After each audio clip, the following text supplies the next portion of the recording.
प्रताप सरनाईकांनी परळ बस स्थानकाची पाहणी केली आहे। बस स्थानकाच्या स्थितीचा सरनाईकांनी आढावा घेतला तर बस स्थानकाची दुरावस्था झाल्याचं त्यांना दिसून आलंय। यावेळी पाहणी दरम्यान परळ डेपोमध्ये सरनाईकांना दारूच्या बाटल्या देखील सापडल्यात। वाहक चालक यांच्या निवासस्थानी दारूच्या बाटल्यांचा खच दिसून आलाय। काही कर्मचारी दारू प्यायले असल्याने त्यांच्यावर तात्काळ कारवाई करण्याचे आदेश प्रताप सरनाईक यांनी दिलेत। या संदर्भामध्ये चौकशी समिती स्थापन करण्याचा आदेशही सरनाईकांनी दिलाय। त्याचबरोबर ब्रीथ ॲनालायझर मशीनचा ताबडतोब वापर करण्याच्या सूचना अधिकाऱ्यांना देण्यात आल्यात। एखादा कर्मचारी दारू प्यायला असेल तर त्याला गाडीवर बसू द्यायचं नाही अशा सूचना देखील देण्यात आल्यात।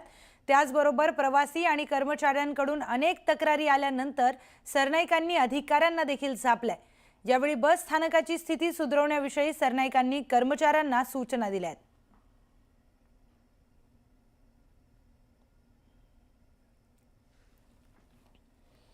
या संदर्भात आपण अधिकची माहिती जाणून घेऊयात आपल्या प्रतिनिधी सुस्मिता भदाने यांच्याकडून।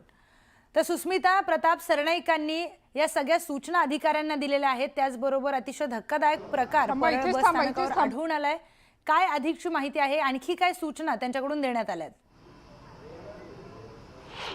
खरं तर परळ बस स्थानकामध्ये परिवहन मंत्री म्हणून प्रताप सरनाईक स्वतः आले। त्यावेळेला त्यांनी खालती स्वच्छतागृह कशी आहेत, वाहकांना किंवा प्रवाशांना, चालकांना काय नेमक्या समस्या होतात याबद्दलची माहिती जाणून घेतली। ज्या ज्या ठिकाणी परिवहन मंत्री म्हणून त्यांनी पाहणी केली त्या ठिकाणी तात्पुरत्या स्वरूपात स्वच्छता करण्यात आली, परंतु याच दरम्यान अनेक कर्मचाऱ्यांच्या राहण्याची गैरसोय होत असल्याचं पाहायला मिळालं। आता ब्रेथ चेक मशीन हे आता सगळीकडे पाठवण्यात येणार आहेत।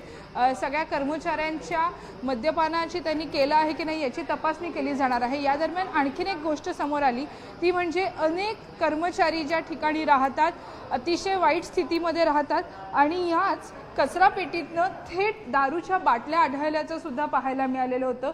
यातील काही बाटल्या या स्वतः प्रताप सरनाईक यांनी हात टाकून बाहेर काढलेल्या होत्या।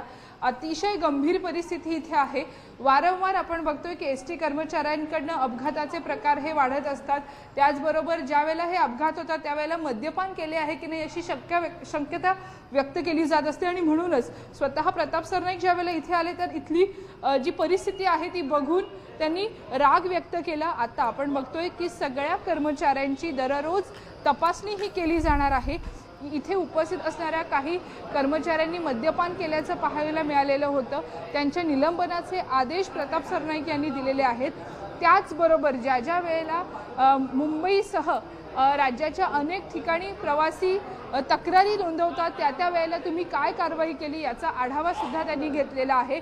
दुसरी महत्त्वाची गोष्ट म्हणजे परळ आगारातील या विदारक चित्रामुळे दारूच्या बाटल्यांचा खच इथं सापडल्यामुळे एसटी महामंडळाच्या अधिकाऱ्यांना सुद्धा त्यांनी झापलेलं आपल्याला पाहायला मिळतं। त्यांना देखील त्यांनी कटघरामध्ये उभे केल्याचं आपल्याला पाहायला मिळते आणि म्हणूनच भविष्यामध्ये जर अशा पद्धतीच्या घटना होत असतील तर याला जबाबदार कोण असा प्रश्न स्वतः प्रताप सरनाईक यांनी अधिकाऱ्यांना, कर्मचाऱ्यांना विचारलेला आहे।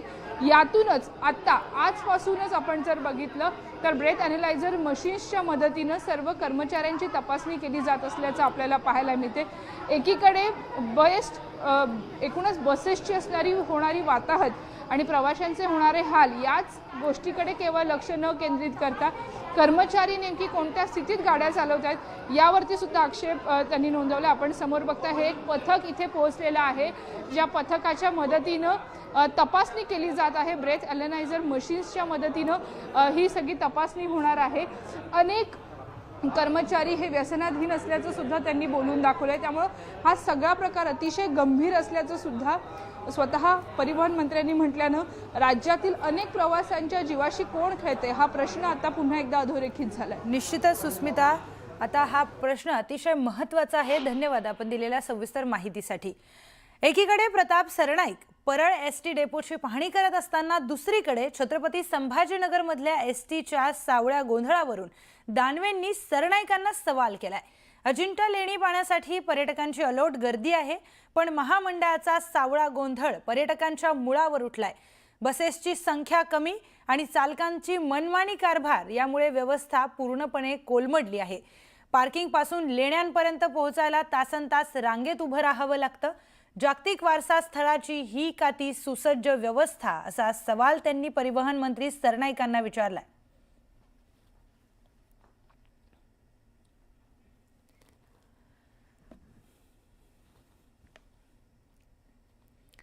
पुढची बातमी पाहूयात. धर्मस्वातंत्र्य, मानवी मूल्ये आणि विचार स्वातंत्र्यासाठी सर्वोच्च बलिदान देणारे हिंददी चादर श्री गुरु तेग बहादूर साहिबजी यांच्या 350व्या शहीदी वर्षानिमित्त आज नांदेड इथे भव्य शहीदी समागमाचं आयोजन करण्यात आलंय.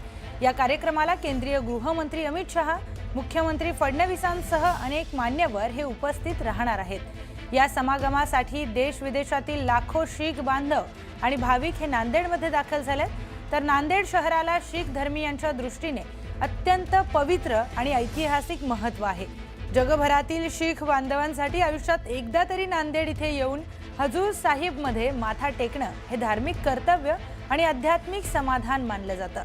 नांदेडच्या दक्षिणेकडील 52 एकराच्या भव्य मैदानामध्ये हा मोठा कार्यक्रम पार पडणार आहे.